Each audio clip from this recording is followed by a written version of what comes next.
नमस्कार दोस्तों, आप सभी का एक बार फिर से हार्दिक स्वागत है आपके अपने इस यूट्यूब चैनल पे। दोस्तों आज हम लोग सोल्व करेंगे आज के पेपर की आंसर की, और आज का अपना पेपर था 24वां, जिसकी आंसर की अभी हम सॉल्व करने वाले हैं। तो आंसर की तरफ बढ़ने से पहले आज के एनालिसिस की बात कर लेते हैं। तो आज 130 यानी कि 130 लोगों ने अभी तक टेस्ट दिया है। आज आप सभी का अच्छा रिस्पॉन्स मिला है। आपका अच्छा रिस्पॉन्स मिलता है तो हमारा भी दिल करता है कि आप लोगों को अच्छे से अच्छा कंटेंट और आप लोगों को प्रोवाइड करवाएं। तो आज 130 कैंडिडेट ने टेस्ट दिया है, जिसमें से 100% जीरो कैंडिडेट के आए हैं, मतलब किसी के भी 100% नहीं आए हैं।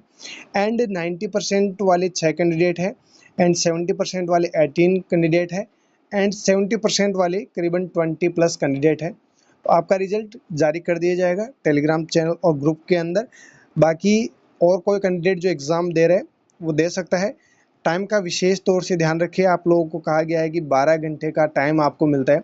12 का नहीं मान के चलिए, आप 10 घंटे का टाइम तो आपको दिया जाता है टेस्ट के लिए। तो आप इस 10 घंटे के अंदर ही आप टेस्ट को जो है सबमिट कर दिया करो, ठीक है। तो ये आज का आपका बढ़िया रिस्पॉन्स मिला है, तो आपको बढ़िया कंटेंट भी मिलेगा, कोई दिक्कत वाली बात नहीं है। चलिए अभी हम इस पेपर के आंसर की सॉल्व करते हैं। देखिए यहाँ पे पहला क्वेश्चन आपको पूछा गया था, which measures would be beneficial for the nurse to include in collaborative management of a client who has conjunctivitis। देखिए यहाँ पे सवाल पूछा गया है कि कंजक्टिवाइटिस हुआ एक पेशेंट को, और एज ए नर्सिंग ऑफिसर आप उसको केयर दे रहे हैं। तो क्या क्या यहाँ पे कोलेबोरेटिव मैनेजमेंट आप पेशेंट के लिए यहाँ पे परफॉर्म करेंगे। पेशेंट आपके पास में कंजक्टिवाइटिस का, ऑलमोस्ट ने यहाँ पे इस क्वेश्चन का सही जवाब दिया है, बिल्कुल ऑलमोस्ट ने सही जवाब दिया है। आज के जो रिजल्ट होगा उसके अंदर भी आपके रेस्पॉन्स दिखेंगे आपको, और कल के रिजल्ट में भी आपको अपना जो रेस्पॉन्स था वो आपको दिखा होगा कि ऑप्शन मतलब क्वेश्चन नंबर 1 का आपने कौन सा ऑप्शन किया है, दूसरे का कौन सा किया है। तो वैसे आपको यहाँ पर भी आपके रेस्पॉन्स दिखेंगे आज के रिजल्ट में भी। तो आज के रिजल्ट में मैंने आप देखा कि ऑलमोस्ट ने इस सवाल का सही जवाब दिया है। तो देखिए यहाँ पे पहला cold I comprises, next careful hand hygiene, next antibiotic therapy, next dark sunglasses, next ऑपियोइड analgesics. तो यहाँ पे देखिए, यहाँ पे जो कंजक्टिविटीज़ का मैनेजमेंट जो करेंगे आप, उसके लिए क्या क्या जो है आपको जो भी एक्टिविटी मतलब जो भी आपको परफॉर्म करना है एज नर्सिंग ऑफिसर, आपको एक तो केयरफुली जो है हैंड हाइजीन जो है वो आपको करनी है। दूसरा, अगर एंटीबायोटिक थेरेपी चल रही है पेशेंट को, क्योंकि कंजक्टिवाइटिस है, तो यहाँ पे एंटीबायोटिक थेरेपी जो है प्रेस्क्राइब कौन करेगा, डॉक्टर। वो आपको क्या करना है, इम्प्लीमेंट करना है, यानी कि एडमिनिस्टर करना है। तो यहाँ पे एंटीबायोटिक थेरेपी भी देना है। देन इसके साथ में आपको क्या करना है, डार्क सन ग्लासेज, जो डार्क सन ग्लासेज है वो भी अप्लाई करके, यानी पेशेंट को कहना है कि जब भी आप बाहर जाए, या फिर हो सकता है इसको फोटोफोबिया हो, तो फोटोफोबिया के लिए डार्क सनग्लासेस की भी जरूरत पड़ेगी। डार्क सनग्लासेस भी यहाँ पे अप्लाई करना है। तो ये कोलेबोरेटिव मैनेजमेंट रहेगा कंजक्टिवाइटिस का, carefully hand hygiene, antibiotic therapy and dark sunglasses. 2, 3 and 4 ये आपका सही जवाब होगा, यानी ऑप्शन फर्स्ट जो है वो आपका करेक्ट जवाब है। ऑलमोस्ट ने सही जवाब दिया है। चलिए रेशनल में देखते हैं score. Carefully hand hygiene is effective to reducing the risk of transmitting the infection to others. Antibiotic therapy kills the bacteria that are responsible for the infection. Dark sunglasses are helpful in reducing photophobia. Photophobia को reduce करने के लिए dark sunglasses apply करना है, यानी कि ये use करना है। एंड आई इन्फेक्शन से प्रिवेंट करने के लिए एंटीबायोटिक थेरेपी जो है वो यूज़ करनी है। ये क्या करेगी, बैक्टीरियाज को किल करेगी। एंड केयरफुली हैंड हाइजीन, ये सबसे इम्पॉर्टेंट जो है इन्फेक्शन को ट्रांसमिट होने से प्रिवेंट करने का सबसे बेस्ट मेथड आपका हैंड हाइजीन, ठीक है। तो ये आपको एज नर्सिंग ऑफिसर मैनेजमेंट करना है। यहाँ पे जो रिमेनिंग ऑप्शन है उनके बारे में भी देख लेते हैं।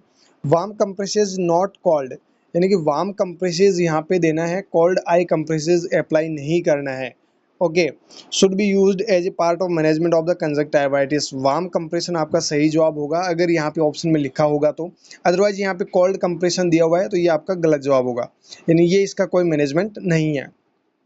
Warm compresses help relieve discomfort and reduce inflammation by increasing circulation to the area।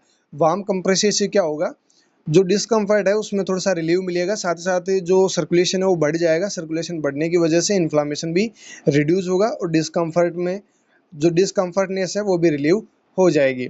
Although Although there is eye discomfort, there is no need to strong analgesics such as opioids. यहाँ पे लास्ट ऑप्शन एक लिखा हुआ था opioid analgesic।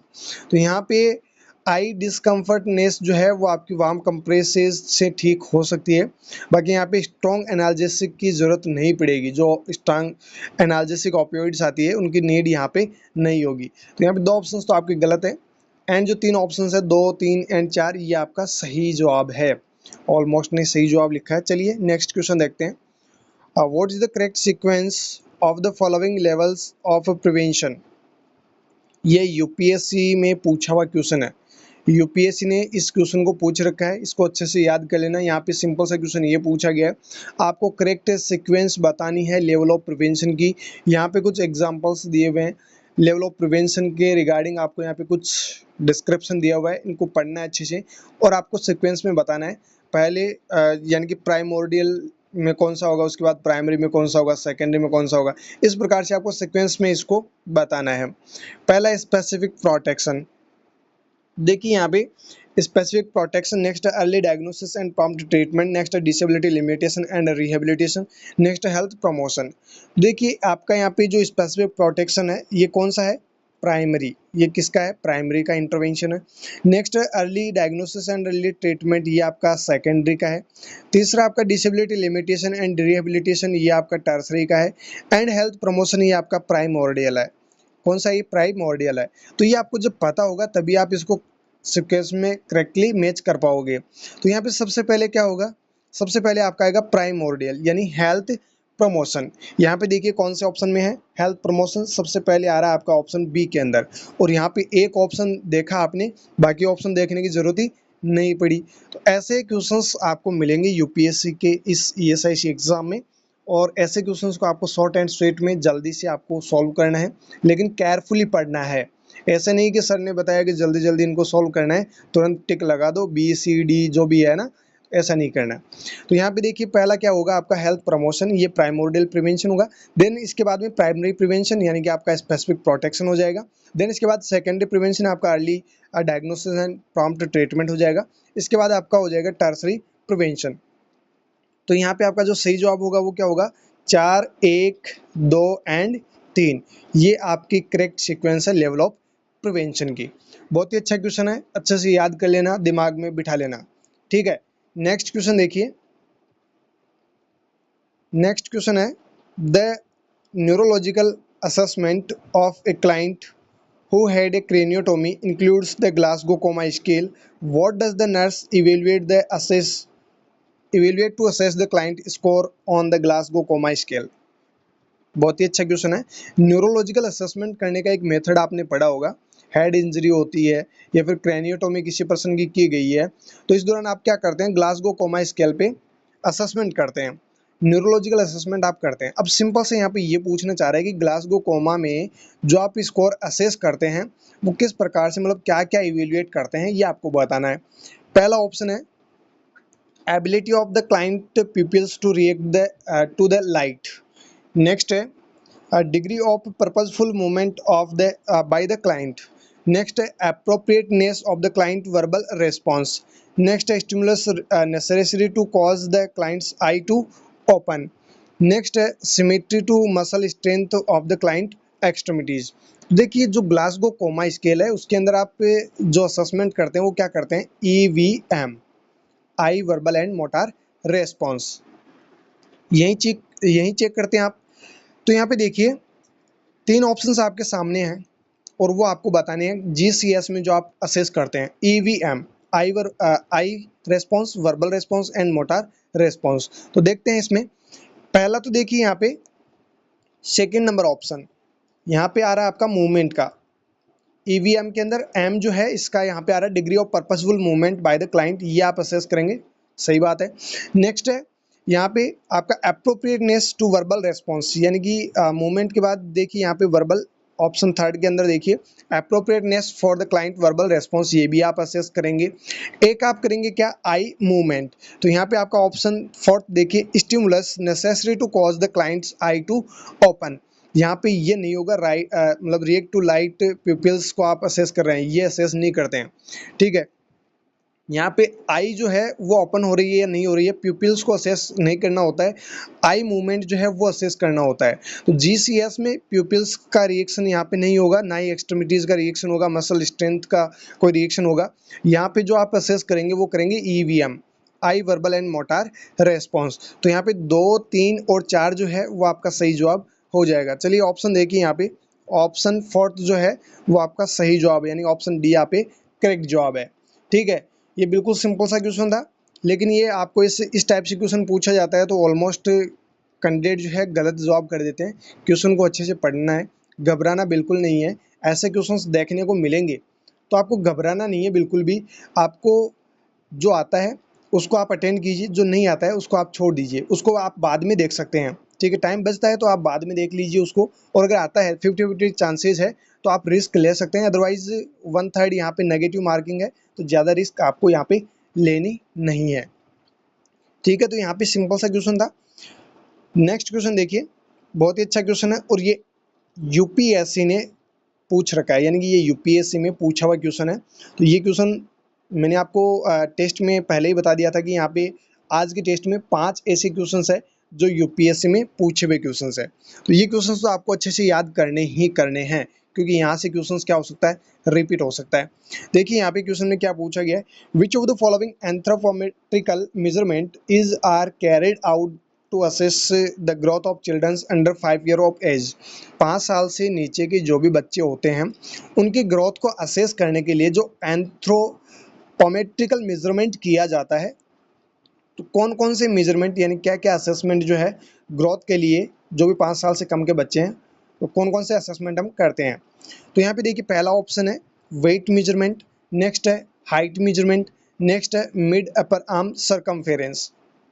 यहाँ से आपको correct answer जो है कॉर्ड से चूज करना है और आपको बताना है। यहाँ से पहला है फर्स्ट ओनली, नेक्स्ट है 1 एंड 2 ओनली, नेक्स्ट है 2 एंड 3 ओनली, नेक्स्ट है 1 2 3 ओनली। तो देखिए जो भी 5 साल से कम के बच्चे होते हैं उनका जो ग्रोथ का असेसमेंट किया जाता है तो उसमें वेट मेजरमेंट भी करते हैं, हाइट मेजरमेंट भी करते हैं, उनका वजन भी लेते हैं, हाइट यानी ऊंचाई भी उनकी मापते हैं, एंड जो MUAC है मिड अपर आर्म सर्कमफेरेंस है ये भी मेजरमेंट करते हैं। तो ये सारे के सारे क्या है, एंथ्रोपोमेट्रिकल मेजरमेंट है। तो यानी 1 2 3 जो है वो आपका क्या हो जाएगा, करेक्ट जवाब हो जाएगा। ये क्वेश्चन बिल्कुल सिंपल से हैं, लेकिन इस टाइप से क्वेश्चन आपको पूछे जा सकते हैं। ये यूपीएससी ने ऑलरेडी पूछ रखे हैं, यानी कि ऐसे क्वेश्चन आपको भी पूछे जा सकते हैं और आपने सभी ये पढ़ रखे हैं। ठीक है, चलिए नेक्स्ट क्वेश्चन देखिए, with reference of vaccine while monitoring monitors begins being used on vaccine vials, which of the following statement are correct। देखिए यहाँ पे VVM का क्वेश्चन है और ये यूपीएससी ने पूछ रखा है, यानी यूपीएससी के प्रीवियस ईयर के एग्जाम्स में ये क्वेश्चन पूछा हुआ है और आपके इस एग्जाम में पूछा जा सकता है। इंपॉर्टेंट क्वेश्चन बनता है वैक्सीनेशन से। वीवीएम का रेफरेंस यहाँ पे दिया गया है कि जो वैक्सीन वाइल मॉनिटर है उसके रेफरेंस को देखते हुए यहाँ पे कुछ स्टेटमेंट दिए हुए हैं। देखिए यहाँ पे 1 नंबर और 2 नंबर, ये 2 स्टेटमेंट दिए हुए हैं, इनमें से कौन कौन सा स्टेटमेंट करेक्ट है वो आपको बताने हैं। पहला ऑप्शन है it gives information about heat exposure over a period of time. जो वीवीएम है यानी वैक्सीन वाइल मॉनिटर है, ये क्या इंफॉर्मेशन देता है, हीट एक्सपोजर, कितने पीरियड ऑफ टाइम तक जो हीट एक्सपोजर है उसके बारे में इंफॉर्मेशन देता है आपका वीवीएम यानी वैक्सीन वाइल मॉनिटर। नेक्स्ट है डायरेक्टली इंडिकेट वैक्सीन पोटेंसी, ये डायरेक्टली जो वैक्सीन की पोटेंसी होती है उसको इंडिकेट करता है कौन, वीवीएम। तो इनमें से कौन सा स्टेटमेंट सही है वो आपको बताना था और यहाँ से कोड जो है वो आपको चूज करना था। तो यहाँ पे देखिए जो सेकंड ऑप्शन है ना, वैक्सीन पोटेंसी, तो ये जो वीवीएम है वो वैक्सीन की पोटेंसी को कभी भी इंडिकेट नहीं करता है। ठीक है, ये जो वीवीएम यूज लेते हैं वैक्सीन वाइल मॉनिटर, ये यूज लेते हैं कि भाई जो भी वैक्सीन है उसके हीट एक्सपोजर या पीरियड ऑफ टाइम जो है कब तक हम यूज कर सकते हैं, उसके लिए वीवीएम जो है वो हम यूज करते हैं। यानी जो स्टेटमेंट फर्स्ट वाला है ये आपका क्या है, बिल्कुल करेक्ट स्टेटमेंट है। तो यहाँ पे क्या हो जाएगा आपका सही जवाब option first only, option A जो है वो आपका यहाँ पे करेक्ट जवाब हो जाएगा। ये यूपीएससी ने पूछ रखा है, यानी कि आपकी ये सही से एग्जाम में आ सकता है। तो ये इंपॉर्टेंट क्वेश्चन है, याद कर लेना, अच्छे से दिमाग में बिठा लेना। चलिए नेक्स्ट क्वेश्चन देखिए, the nurse is caring for a client who has sustainable partial and full thickness burn over 30 degree 30% of his body 18 hours ago. The nurse assessed the which fluid and electrolyte imbalance at this time. देखिए एक patient है जिसको आप as nursing officer care दे रहे हैं और patient को क्या हुआ है, partial and full thickness burn हुआ है। 30% बॉडी जो है वो जल चुकी है और ये जो बर्न हुआ है 30% जो बॉडी जली है वो 18 घंटे पहले की बात है। यानी कि 18 घंटे पहले उस पेशेंट की बॉडी बर्न हो चुकी है 30%। अब आपको यहाँ पे ये बताना है एज ए नर्सिंग ऑफिसर इस पेशेंट को आप असेस कर रहे हैं तो कौन कौन से फ्लूइड एंड इलेक्ट्रोलाइट इम्बेलेंस इस पेशेंट में इस टाइम आपको देखने को मिलेंगे। भाई 18 घंटे हो चुके हैं पेशेंट को जले हुए और अब आपको बताना है कि कौन कौन से acid fluid and electrolyte imbalance आपको देखने को मिलेंगे। पहला ऑप्शन देखिए hyperkalemia, next hypokalemia, next hypervolemia, next hypercalcemia, next hypovolemia. तो यहाँ पे देखिए दो ऐसे आपको फ्लूइड एंड इलेक्ट्रोलाइट इम्बेलेंस नज़र आ रहे हैं जो देखने को मिलेंगे ही मिलेंगे। देखिए जब भी कोई पर्सन की बॉडी जलती है तो उसमें एक तो क्या होगा, पोटेशियम का लेवल जो है वो क्या हो जाएगा, बढ़ जाएगा, पोटेशियम बढ़ जाएगा। दूसरा फ्लूइड जो है उसका लॉस हो जाएगा, क्या हो जाएगा, लॉस हो जाएगा। इसीलिए तो जो बर्न के पेशेंट होते हैं उनको इमीडिएटली जो है आरएल फ्लूइड वगैरह है वो एडमिनिस्टर किया जाता है ताकि हाइपोवोलेमिया ना हो, शॉक की कंडीशन में ना जाए। इसलिए तो ये दो कंडीशंस तो आपको 100% देखने को मिलेगी हर एक बर्न वाले पेशेंट के अंदर। तो यहाँ पे क्या क्या होगा, फ्लूइड एंड इलेक्ट्रोलाइट इम्बेलेंस की बात हो रही है तो एक तो हाइपरकैलेमिया, पोटेशियम का लेवल यहाँ पे क्या हो जाएगा, बढ़ जाएगा। दूसरा यहाँ पे क्या होगा, हाइपोवोलेमिया, फ्लूइड का लेवल क्या हो जाएगा, कम हो जाएगा। तो पेशेंट को शॉक की कंडीशन भी डेवलप हो सकती है। तो पेशेंट को क्या करना होता है, फ्लूइड एडमिनिस्टर करना होता है। तो यहाँ पे क्या क्या fluid and imbalance electrolyte imbalance देखने को मिलेंगे, एक तो हाइपरकैलेमिया, दूसरा हाइपोवोलेमिया। 1 और 5 ओनली, यानी कि ऑप्शन डी जो है वो आपका बिल्कुल करेक्ट जवाब है। डी ऑप्शन आपका करेक्ट जवाब है। चलिए रेशनल में और देखते हैं इसके बारे में। During major burn injury potassium shift from the intracellular fluid to the extracellular fluid because of cell death leading to high serum level of potassium. देखिए जो पोटेशियम है वो इंट्रासेलुलर फ्लूइड से कहाँ शिफ्ट हो जाता है, एक्स्ट्रा सेलुलर फ्लूइड के अंदर। इसलिए हाइपरकैलेमिया पेशेंट के अंदर देखने को मिलता है। जो भी मेजर बर्न के केसेज होते हैं उनमें हाइपरकैलेमिया होता ही होता है। और ये होता क्यों है, सेल की डेथ हो जाती है, सेल की डेथ होने की वजह से जो सीरम लेवल है, सीरम में मतलब पोटेशियम का लेवल है वो हाई हो जाता है। तो ये क्या होता है, इंट्रासेलुलर फ्लूइड में होता है लेकिन ये एक्स्ट्रा सेलुलर में फिर ये क्या हो जाता है, शिफ्ट हो जाता है, जिसकी वजह से हाइपरकैलेमिया देखने को मिलता है। नेक्स्ट है हाइपोकैलेमिया, तो ये इसमें होगा नहीं, ठीक है। एंड यहाँ पे पढ़ते हैं इसको आगे। Hypokalemia is not seen in burn client during the time of fluid shifting secondary to trauma. The client with burns to more likely to be hypovolemic than hypervolemic and more likely to be hypocalcemia than hypercalcemia at the time because of fluid and electrolyte loss caused by altered capillary integrity. तो यहाँ पे देखिए hypercalcaemia, जो hypercalcaemia है वो नहीं होगा, यहाँ पे क्या होगा, हाइपोकैल्सीमिया होगा। क्या होगा, एक हाइपोकैल्सीमिया। ये भी आपको ध्यान रखना है कि जो कैल्शियम का लेवल है वो क्या हो जाएगा, कम हो जाएगा। साथ साथ यहाँ पे हाइपोवोलेमिया होगा ही होगा क्योंकि बॉडी बर्न हुई है, तो यहाँ पे फ्लूइड लॉस हुआ है, तो फ्लूइड का लॉस होगा तो हाइपोवोलेमिया भी यहाँ पे देखने को मिलेगा, ठीक है। हाइपोकैलेमिया यहाँ पे देखने को मिलेगा नहीं, हाइपरकैलेमिया होगा। तो ये 3 फाइंडिंग्स आपको देखने को मिलेगी। वैसे आपको यहाँ पे 2 ही फाइंडिंग दी हुई है, हाइपरकैल्सीमिया लिखा हुआ है तो वो तो आपका सही जवाब होगा नहीं, ठीक है। अगर हाइपोकैल्सीमिया होता तो वो भी आपका सही जवाब होता। तो यहाँ पे 1 और 5 जो है वो आपका सही जवाब हो जाएगा। चलिए नेक्स्ट क्वेश्चन देखिए।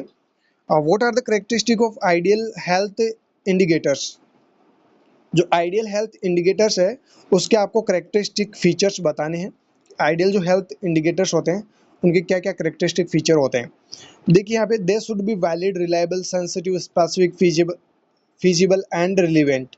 Next, they should be mainly valid, reliable and sensitive but not to be specific. Next, they should be mainly valid, reliable, feasible but need to be sensitive. Next, they should be mainly valid, reliable and relevant but not need to be feasible. तो यहाँ पे देखिए 3 options ऐसे हैं जिनमें सिर्फ एक word का अंतर दिखाया गया है। देखिए वैलिड है, रिलायबल है, सेंसिटिव है, चलिए अच्छी बात है, ये भी अच्छी बात है, ये भी अच्छी बात है। लेकिन यहाँ पे लास्ट में जाते जाते इन्होंने ऑप्शन को मतलब ऑप्शन जो दिया हुआ है उसको क्या कर दिया, यहाँ से गलत जवाब कर दिया है ना। तो यहाँ पे 3 ऑप्शंस तो आपके क्या हो गए, एलिमिनेट हो गए। यहाँ पे जो हेल्थ इंडिकेटर है उसके आइडियली जो कैरेक्टरिस्टिक फीचर होते हैं वो क्या होते हैं, तो ये वैलिड होना चाहिए, रिलायबल होना चाहिए, सेंसिटिव होना चाहिए, स्पेसिफिक होना चाहिए, फीसिबल होना चाहिए और रिलीवेंट होना चाहिए। ये क्या है, आइडियल हेल्थ इंडिकेटर के कैरेक्टरिस्टिक है। यानी ऑप्शन ए यहाँ पे आपका क्या है, करेक्ट जवाब है। जिन्होंने BCD लिखा है वो करेक्शन कर लेना, ये यूपीएससी ने पूछ रखा है, यानी ये यूपीएससी में पूछा हुआ क्वेश्चन है, तो इसको अच्छे से माइंड में बिठा लेना। हो सकता है आपको एज इट इज क्वेश्चन पूछ लिया जाए। तो ऑप्शन ए आपका यहाँ पे सही जवाब हो जाएगा। नेक्स्ट क्वेश्चन देखिए, an older adult who alternately lives in homeless shelter and on the street is brought to the emergency department by friends. The client has a fever, night sweat and blood-tinged productive cough. The healthcare provider suspects that the client is tuberculosis and order to purified protein derivatives, PPD test, chest X-ray and sputum culture. Place these intervention in the order that they should be performed. तो यहाँ पे देखिए simple सा question है कि एक ऐसा patient है जिसके कोई मकान नहीं है, वो गलियों में रहता है और उसके दोस्तों ने उसको इमरजेंसी डिपार्टमेंट में एडमिट करवाया है। पेशेंट की यहाँ पे कंप्लेन है, यानी कि पेशेंट को जो कंडीशन डेवलप हो रखी है, एक तो फीवर उसको हो रखा है, नाइट स्वेट हो रहा है, ब्लड टिंग्ड प्रोडक्टिव कफ जो है वो देखने को मिल रहा है। तो यहाँ पे आपको बताना है कि जो हेल्थ केयर प्रोवाइडर है वो इस पेशेंट के लिए कहता है कि PPD टेस्ट जो है वो करवाना होगा, इसको चेस्ट एक्सरे करवाना होगा और स्पुटम कल्चर इस पेशेंट का करवाना होगा। तो यहाँ पे एज नर्सिंग ऑफिसर जो आप इंटरवेंशन परफॉर्म करेंगे वो आपको ऑर्डर में बताना है। सबसे पहले आप क्या करेंगे, उसके बाद क्या करेंगे, मतलब आपको ऑर्डर में बताना है। फिजिशियन ने ऑर्डर दे दिया है कि ये जो टेस्ट है वो आपको कंडक्ट करवाने हैं पेशेंट के, पेशेंट को ट्यूबरकुलोसिस का साइन जो है वो नज़र आ रहे हैं। अब देखिए यहाँ पे कैसे कैसे आपको क्या क्या काम पहले करना है, उसके बाद क्या करना है। सबसे पहला है obtain a sputum specimen, next है इंस्टीट्यूट एयरबॉर्न प्रिकॉशंस, नेक्स्ट है have a chest x ray perform, next है notify the department of health, next है यहाँ पे last option perform a PPD intradermal skin test. देखिए यहाँ पे इस क्वेश्चन का आंसर समझते हैं। अगर पेशेंट है ट्यूबरकुलोसिस का और डॉक्टर ने कहा है कि इस पेशेंट के ये टेस्ट वगैरह करवाने हैं, तो आप जो इंटरवेंशन करेंगे वो किस प्रकार से करेंगे वो समझते हैं। देखिए सबसे पहला जो आपका काम होगा वो क्या होगा, एयरबॉर्न प्रिकॉशन जो है वो आपको मेंटेन करना है। पेशेंट का पता चल चुका है कि सस्पेक्टेड है, ये ट्यूबरकुलोसिस का पेशेंट है, तो इसमें सबसे पहला एयरबॉर्न प्रिकॉशन मेंटेन करना है। सबसे पहला काम आपका ये हो जाएगा। देन इसके बाद आपको क्या करना है, have a chest x-ray performed. Patient का क्या करवाना है, आपको चेस्ट एक्सरे करवाना है।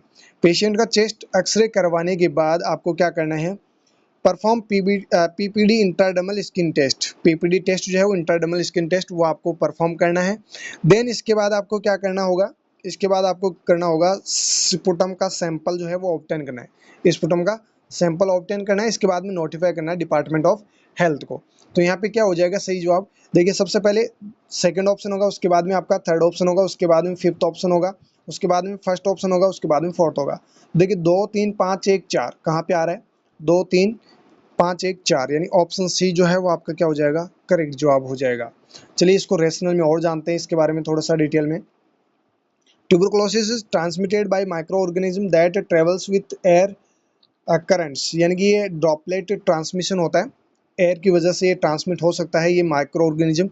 इसलिए आपको सबसे पहले तो क्या करना होगा, जो पेशेंट है उसको एयरवे मतलब आइसोलेट करना होगा, आइसोलेट या फिर एयरबॉर्न प्रिकॉशन जो है वो आपको करना होगा।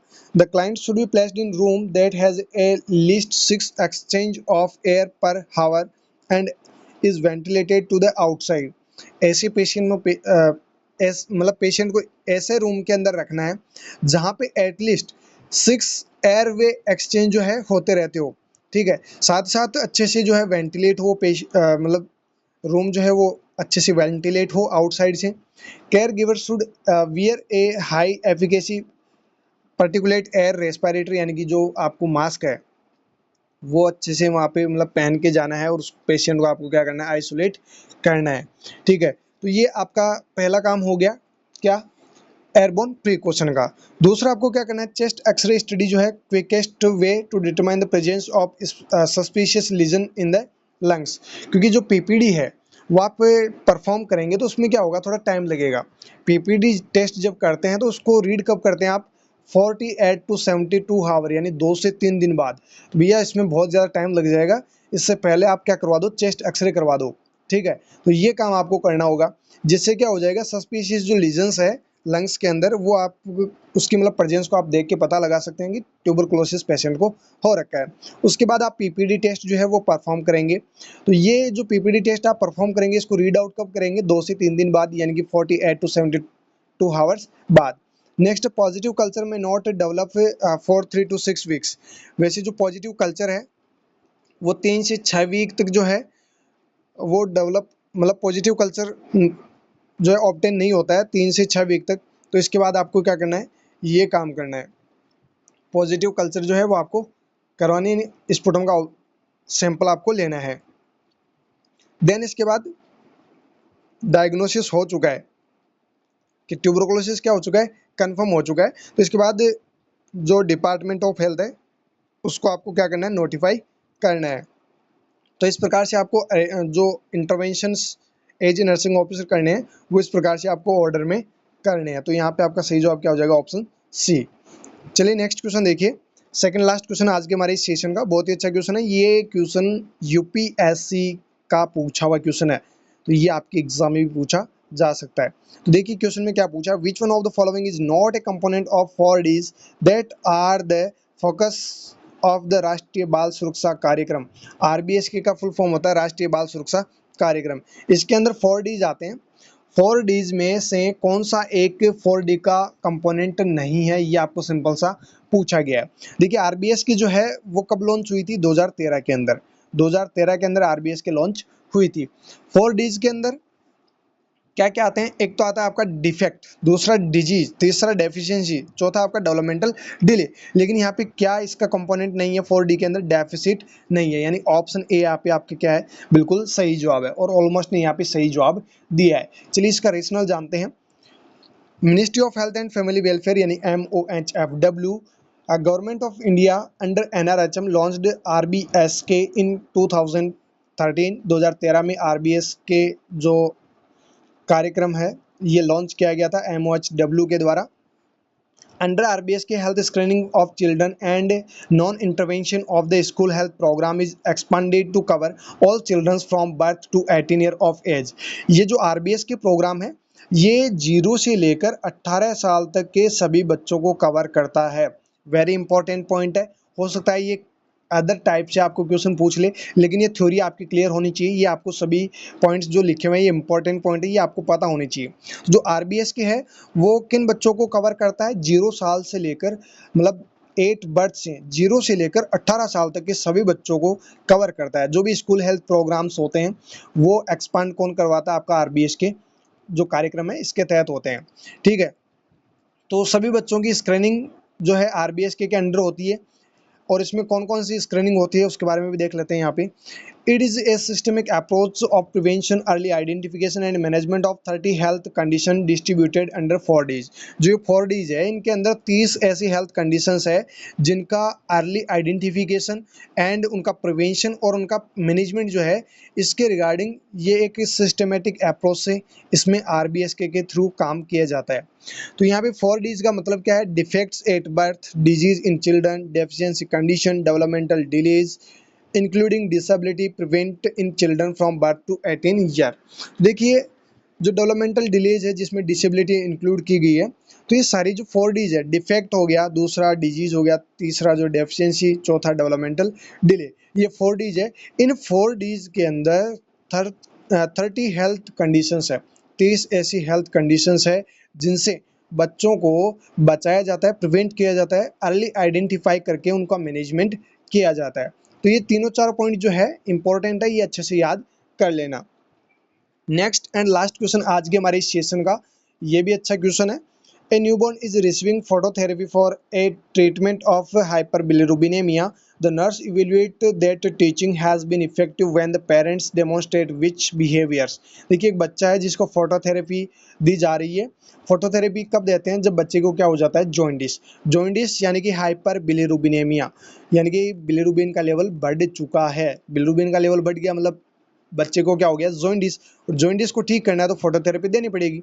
अब देखिए यहाँ पे नर्स जो है इस पेशेंट को इवेल्युएट कर रही है, नर्स इस पेशेंट को इवेल्युएट कर रही है, फोटोथेरेपी पे ये बच्चा है और इसको इवेल्युएट आप कर रहे हैं, कौन कौन से बिहेवियर है, या फिर एज नर्सिंग ऑफिसर यहाँ पे आपका क्या एक्शन रहेगा। ठीक है, पहला ऑप्शन देखिए, cover the infant with loose blanket while under the bili lights. Next, continue breast feeding during the jaundice.